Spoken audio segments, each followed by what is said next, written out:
Good evening. Thanks very much for joining us on India Business Hour. I'm Shireen Bhan. The headlines that we're tracking for you tonight. It is the end of an era in Indian finance. HDFC will cease to exist from tomorrow as it folds into HDFC Bank. Deepak Parekh also bids farewell after 45 years at the helm of India's largest mortgage lender. Stock markets shatter records once again. The Sensex and Nifty end at all-time highs after a strong rally. Both indices end 3% higher this week, the biggest weekly gain in a year. Stocks of asset management companies clock significant gains after SEBI decides to revisit its proposal on total expense ratio rationalization. Separately, the SEBI chief says a second consultation paper on regulating unregistered financial influencers is coming soon. The government rolls out incentive schemes under the National Green Hydrogen Mission, announces an outlay of close to 17,500 crores between FY26 and FY30. The World Bank sanctions a $1.5 billion loan to finance India's low-energy carbon program. Karnataka High Court dismisses Twitter's plea against the union government's order to block some tweets and accounts, imposes a 50 lakh rupee fine on the social media platform for not complying with the government's orders. Global demand for aviation is back near pre-pandemic levels, says the CEO of British Airways, Sean Doyle. Finds the opportunity in India exciting, adds routes are being monitored closely, also believes that rising inflation is hurting business environment. We never stopped investing in the Metaverse, says the new CEO of Meta in India, Sandhya Devanathan, hopes to turn India into the largest base of developers to build the Metaverse. That's an exclusive. High drama in Manipur. Chief Minister Biren Singh was supposed to meet the governor and tender in his resignation, but his supporters allegedly tore up the resignation letter before the meeting. Biren Singh tweets saying he will not be resigning.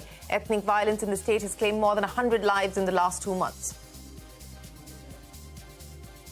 The U.S. Supreme Court strikes down affirmative action admission programs at Harvard and the University of Carolina as unlawful, says race can no longer be considered as a factor in university admissions. President Biden slams the decision, says discrimination still exists in America.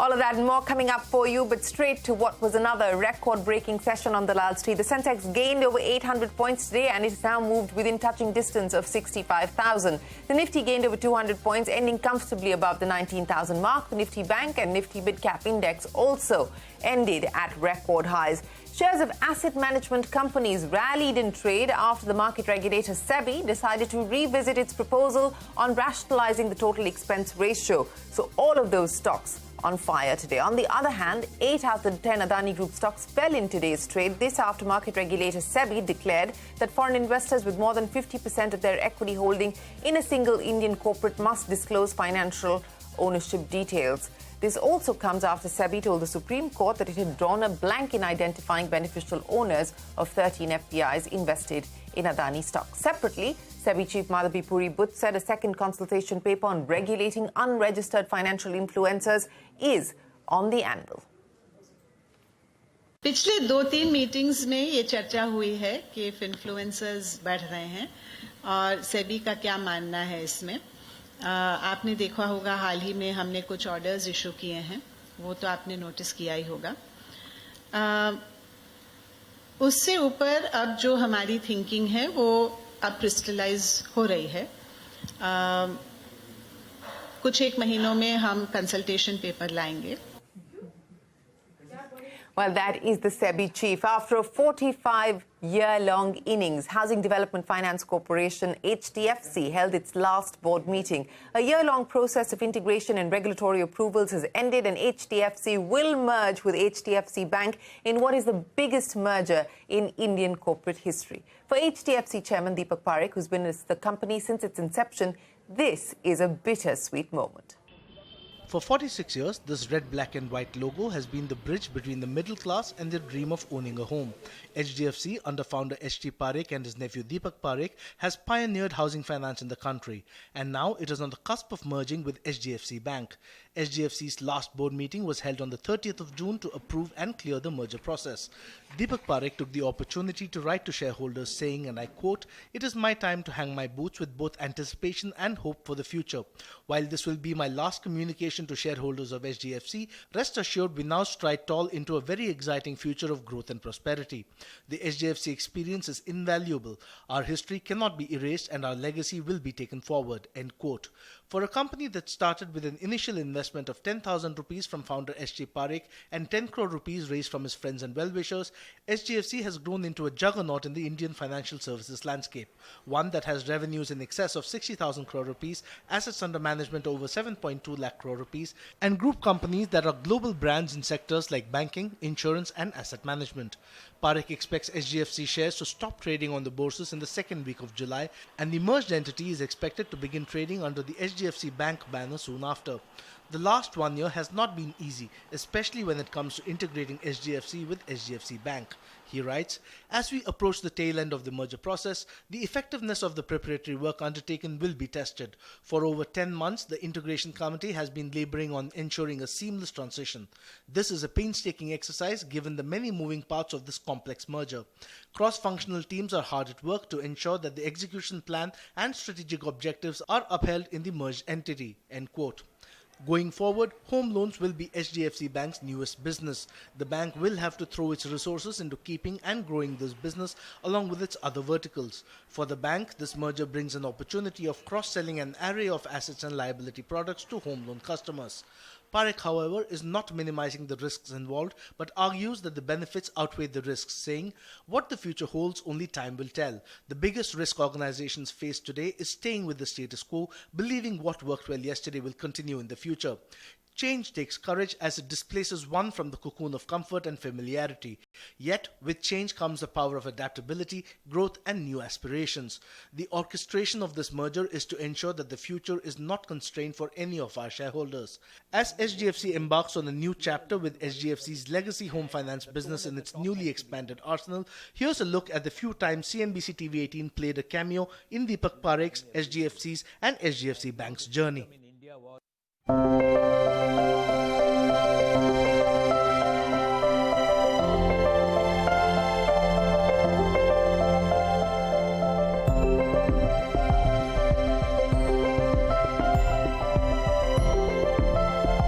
First of all, on day one, when I went there, they took me to Ramalinga Raju's room. And they said, "Sir, this is your room and his chair." I said, "I'm not going to sit in his chair. I'm going to work from the boardroom." Many rumors about different points of view within the bank on who should or should not. Yes. Does it look like it? There is no difference of opinion. We want the best candidate. He could be internal or external. We have to look at the best candidate. Oh my God, I hope we're showing that on air. The camaraderie between the two top men at HDFC.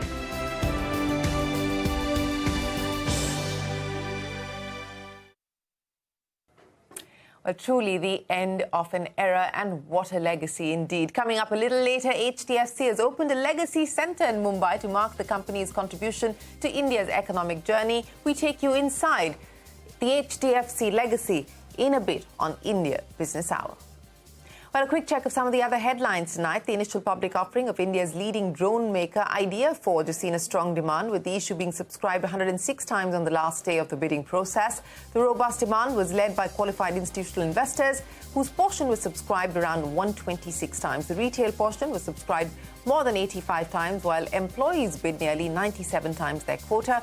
This makes Idea Forge the 10th most successful IPO in India's stock market history. The government has rolled out incentive schemes under the National Green Hydrogen Mission. It has announced a 5-year outlay of 4,400 crore rupees for electrolyzers. The total incentive outlay for the Green Hydrogen Transition Plan stands at close to 17,500 crores. Since incentive is the biggest component, incentive scheme is the biggest component of our mission. It's 17,500 crore, what has been approved in the budget for the mission, out of total 19,700 crores. For us, the incentive scheme was very important to roll it out. So we have two kinds of incentive. One is incentive for electrolyzer manufacturing, and one is for green hydrogen production. For electrolyzer manufacturing, the scheme has been finalized. And speaking of green hydrogen, the World Bank has sanctioned a $1.5 billion loan to finance India's low-energy carbon program. In a press statement, the World Bank said it aims to help the government execute its green hydrogen plans and scale up its renewable energy projects. The operations has three pillars.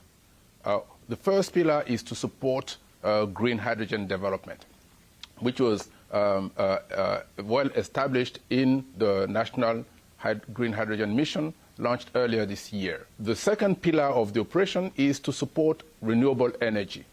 We all know that green hydrogen requires renewable energy, and therefore the second pillar will also boost demand and supply for renewable energy, such as solar, for example. The third pillar is, we all know that it's important to bring in private sector and green finance to support production of renewable energy and green hydrogen. So the third pillar of the operation will do exactly that. It will help launch the carbon market, as well as boosting private sector investment into renewable energy. Well, that is the World Bank. Now, Byju's is in a tough phase, but will recover. That's the word in from the EdTech co-founder and CEO Byju Ravindran. In a 45-minute town hall addressing employees, Ravindran said that the company is a pioneer in the EdTech space and will remain in existence. This comes days after 3 board members and the auditor for Byju's tendered their resignation. The Karnataka High Court has dismissed Twitter's petition against takedown orders from the Government of India. Justice Krishna Dikshit has also imposed a 50 lakh rupee penalty on Twitter for not complying with the government's orders in a timely manner. The case was about blocking orders issued by the government to the social media company. The court ruled that Twitter's plea was devoid of any merit and that Twitter should have complied with the law. Justice Dikshit said he's convinced with the government's stance that it not only has the power to block tweets, but the government can also block accounts. The case has been closely tracked by many experts, seeing this as a challenge to freedom of expression. It also highlighted Twitter's prickly relationship with the government. Just last week, Elon Musk, the new owner of Twitter, met Prime Minister Modi in New York. Speaking to the media, Musk had said that Twitter has no option but to obey government orders in India. Twitter doesn't have a choice but to obey local governments. You know, if we don't obey local government laws, then we will get shut down. So the best we can do is really to hew close to the law in any given country. But it is impossible for us to do more than that, or we will be blocked and our people will be arrested. So one cannot just apply, America to Earth, because Earth is not. They have different rules and regulations and different forms of government. Justice Krishna Dikshit of Karnataka High Court, who pronounced the judgment against Twitter this morning, observed that Twitter, being a billion-dollar company, could not claim that it was ignorant of the laws and hence it did not comply with the government's takedown orders. He said Twitter was not a farmer or a layman to claim such things. The judge also accepted Government of India's contention that it could order takedown of content in the interest of a country's security and sovereignty. Reacting to the judgment of Karnataka High Court, Minister of Electronics and Information Technology Rajiv Chandrasekhar said that India was not adversarial to social media platforms, but there is no exemption when it comes to complying with the laws of the land. There is ample room to grow. Ample room to grow lawfully, ample room to grow even in compliance with the Indian law. So therefore, I hope there is a learning from this for Twitter and indeed for all platforms. And of course, to Sri Jack Dorsey, that the Government of India's expectations always, previously and today and in the future, will always be simply this: compliance with the law. Twitter could now appeal against this order before a division bench, that is a 2-judge bench of the Karnataka High Court. They have 45 days to pay the 50 lakh penalty that has been imposed on them. If they don't pay the penalty in 45 days, every additional day will attract an additional penalty of Rs 5,000. So Twitter losing the case at the Karnataka High Court. Now, the government has raised the interest rates on certain small savings schemes for the July to September quarter. The 5-year recurring deposit holders will get a 6.5% interest against the existing 6.2% during the period. Those who've invested in a 1-year term deposit and 2-year term deposit with post offices will earn 0.1 percentage point higher interest. However, the rates on schemes like Public Provident Fund, Sukanya Samriddhi Account Scheme and the Senior Citizen Savings Scheme remain unchanged. We see strong potential in the Indian aviation market. That's the word in from Sean Doyle, Chairman and CEO of British Airways. Speaking to CNBC-TV18, Doyle said global demand for aviation is back to pre-pandemic levels and the company is seeing strong demand in air travel. However, he did add that rising inflation is hurting the business environment and the cost side. You know, we're actually back in a number of markets ahead of 2019 levels. So I mentioned the United States being a key market to connect India with. We're now flying to 31 cities. So we've actually more destinations in the US we're serving than we did pre-pandemic. And I do think that what we are seeing is planes are very full. The mix of traffic is different. A lot of people visiting friends and relatives, a lot of people on leisure. And as you say, business travel is lagging. But I think the effect of those three channels is actually very positive for the industry as we sit here today. Because I think the opportunity and potential of the Indian market is incredible. You can see that domestically, but we also see it economically. Now, for British Airways, it's very exciting because we have a very big diaspora community in the UK. That's right. But we also connect, of course, that diaspora community with the United States and Canada through our hub here at Heathrow. So I think, you know, we'd always like to have a leadership position as a European carrier. Business environment is suffering the effects of inflation and our input costs obviously go up. Our fuel costs, you've got to remember, are higher as well compared to 2019. And, you know, the economics of running an airline means that you do have to recover some of those costs. We do see most of the places we fly to, there is an alternative carrier offering competitive fares. But I think we're part of the economic cycle where a lot of the input costs are going up. And I think to be economically viable, we do have to recover, you know, a proportion of those costs. And you can catch that full interview with the British Airways CEO Sean Doyle on Global Dialogues at 9:30 p.m. right here on CNBC-TV18. We will head into a break, but up next, the new CEO of Meta in India, Sandhya Devanathan, says the company never stopped investing in the Metaverse. We bring you that when we return.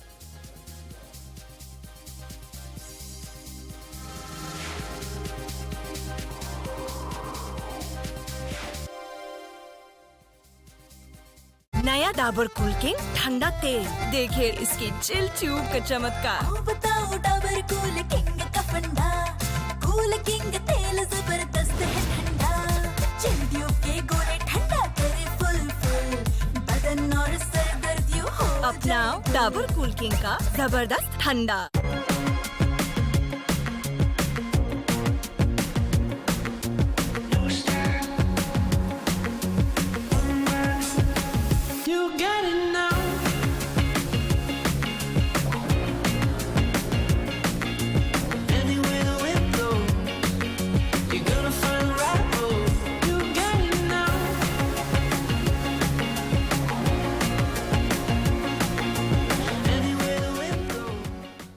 Dabur cool king ठंडा तेल देखिए इसकी chill tube का चमत्कार बताओ Dabur cool king का फंडा cool king तेल जबरदस्त है ठंडा चिल ट्यूब के गोले ठंडा करे फुल बदन और सर दर्द यूं हो अपनाओ डाबर कूल किंग का जबरदस्त ठंडा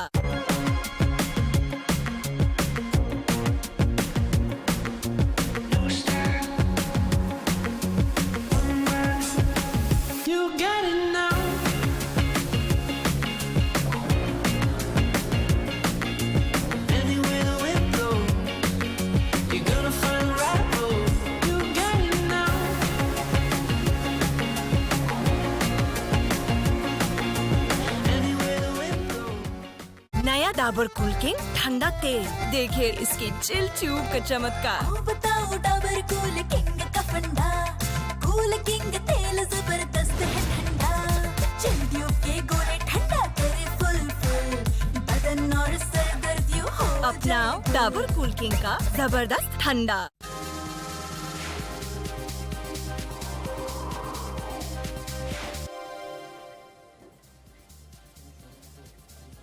Manipur Chief Minister Biren Singh has said he will not resign despite speculation that he would, as the state continues to remain on the edge as ethnic tensions persist. The supposed U-turn came hours after Singh was stopped by a group of supporters on his way to meet the governor to ostensibly tender in his resignation. Supporters reportedly tore the resignation letter, the Chief Minister tweeting saying he will not resign. Congress leader Rahul Gandhi met Manipur Governor Anusuya Uki in Imphal today. Speaking to reporters after the meeting, Gandhi said he was appealing to everybody to maintain peace, adding that violence can never be the way out. The Law Commission chairman has said that it has received 8.5 lakh responses so far on the Uniform Civil Code issue. The Commission had issued a notice on the 14th of June inviting views from individuals and religious organizations. The UCC proposes a common set of personal laws for all Indian citizens equally. The Parliamentary Standing Committee on Law has summoned the Law Commission and Law Ministry officials to deliberate on the matter. Supreme court ने कहा है कि common civil code लागू होना चाहिए, uniform civil code लागू होना चाहिए। तो कल्चरल डाइवर्सिटी है, तो उसके बावजूद भी तो क्रिमिनल लॉ एक है ना। हत्या के मामले में हिंदू, मुसलमान, ईसाई के लिए अलग अलग कानून नहीं है। तो वैसे ही अगर एक पुरुष की एक पत्नी होनी चाहिए, बहुपत्नी नहीं होनी चाहिए, इसमें कल्चरल डाइवर्सिटी का क्या संबंध है? And the drafting of the proposed Uniform Civil Code of Uttarakhand has been completed. Retired Supreme Court Judge Ranjana Prakash Desai, a member of the draft committee, said the report of the expert committee in the draft will be submitted to the governor soon. R.N. Ravi, the governor of Tamil Nadu, has halted the dismissal of State Cabinet Minister Senthil Balaji after a public outcry. Reports suggest the Home Minister Amit Shah had asked the governor to seek a legal opinion from the Attorney General before dismissing the minister. In a late-night order, the governor hurriedly backtracked and put his dismissal order in abeyance for now. Governor has certain discretionary areas which have been mostly defined and spelled out by the Constitution. But beyond that, the governor cannot act independently, so he has to act only on the aid and advice of the Council of Ministers. That is the well-settled constitutional position. And the U.S. Supreme Court has struck down the affirmative action admission programs at Harvard and the University of Northern Carolina as unlawful. The court has said that the race can no longer be considered as a factor in university admissions. President Joe Biden has slammed the decision, saying discrimination still exists in America. On to another exclusive interview tonight. The new CEO of Facebook's parent, Meta, says the company never stopped investing in the Metaverse. Speaking to CNBC-TV18 Sandhya Devanathan, Meta is hoping to turn into the largest base of developers to build the Metaverse, and they hope to do that here in India. There is a Meta India story that is already very, very strong. You know, we've done very well in this country so far in terms of the value that we've provided businesses and people who consume our platform and communities. So I would say my focus, along with my leadership team, is to make sure, like I said a little while ago, that we continue to power India's tech ed, that we play a consequential role in that. And that's through powering small businesses. Metaverse is, as a company priority, we've never stopped investing in the Metaverse. And I would say that as a company, what we've always maintained is that the Metaverse is our vision of the embodied internet, but it's many years away, it's a decade away. So that hasn't changed. Our investments continue in the area. Even, you know, in our quarterly earnings report, we talked about, you know, that we would continue investing and doubling down on the Metaverse. So that stays. And I would say that, you know, there's many, in fact, if you see the recent announcements, competition is jumping in as well. So I actually see that the Metaverse will be something that we will see continued investments in and continued innovation in. Well, that's the new Meta India CEO. And before we wrap, after 45 years, housing finance giant HDFC will cease to exist as it merges into HDFC Bank. To mark its contribution to India's economic journey, HDFC has opened a legacy centre in Mumbai. Shilpa Ranipeta gets a preview.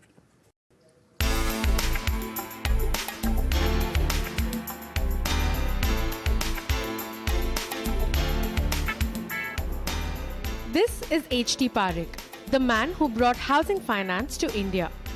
This handwritten EMI ledger is the first one used when HDFC began its business, and these are the names of the first Indians who took a formal home loan.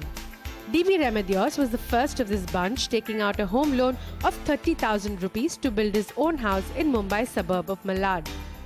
This HD Parekh Legacy Centre has been set up here at the Ramon House in Mumbai, the house of HDFC.